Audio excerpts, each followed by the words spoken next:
Alright, in this video we're going to take a look at the similarities and differences between the Vepr 12 shotgun and the Saiga 12 shotgun. Two shotguns imported from Russia until recently, and some of the characteristics of each, and we'll compare them. So right off the bat, I think you can tell the Vepr is a cooler looking shotgun. You can make a Saiga look like this, pretty close to this at least, but this is how the Veprs came in for a little while they were still imported. Now I have added the little red dot optic on there, but otherwise this is in 100% importable condition. So what we're looking at is a 5-round magazine with a mag well. We're looking at the folding side folding stock that's been welded down here so that it doesn't actually fold as it is. We've got a pistol grip with interesting selector that has this little extra lever here, and on the other side a thumb lever, so you can really adjust that selector from all over the place. I guess I should mention that this cheek rest thing on the stock swivels to left or right handed, or you can fold it out of the way. Then we've got the RPK style rear sight, which makes sense since they were making these in the same factory that the RPKs come from. We can see the bulged receiver as further evidence of that. We've got the really cool handguards up front. The big difference is the handguard retaining cup here that's actually on the Vepr. The Saiga has none of that. It uses this sort of more sporterized handguard situation where the handguard is attached back here and then uses this screw to screw into the gas block.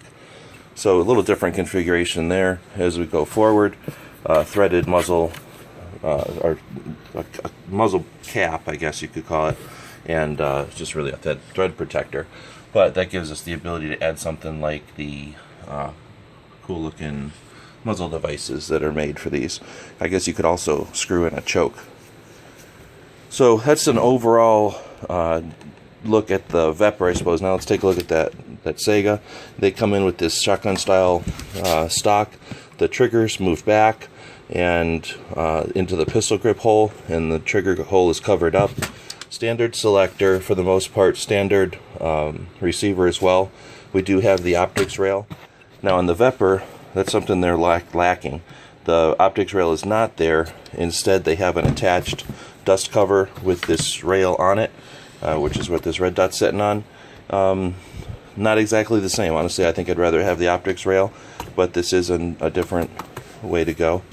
Then we've got the magazine. I think this is a 5-round as well. Obviously a little bit different shape there. This one has a lug up front, and it rocks into place with the lug in back. Basically just a scaled up version of an AK mag. The Vepr has some modifications done, so while the mag is still basically built the same way, it now has this mag well, and it can just straight insert.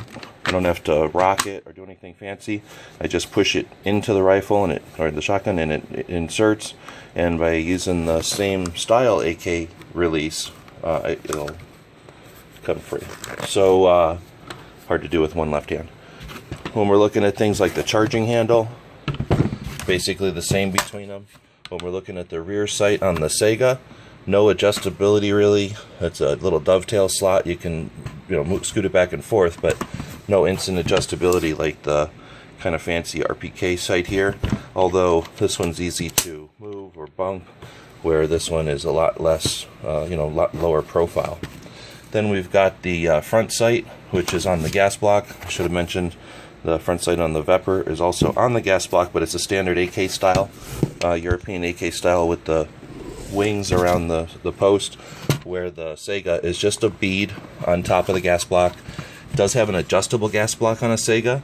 The Veprs, I'm told, and I haven't tested it personally, but I've seen plenty of tests out there that confirm it, are just able to handle any type of shotgun shell, so any kind of load, so their gas block doesn't need to be adjustable. They both have 18-inch barrels, and as we mentioned, they both have the thread protectors protecting the threaded barrels. So that's a couple of similarities and differences of the Vepr 12 and the Saiga 12. Hopefully you're enjoying this series of videos. We want to thank our friends over at Tucson Guns for making this possible, as well as our friends at Arms of America who made this wall of rifles possible so that we could do these comparison tests. Thanks to them, and thanks to everybody for watching. As always,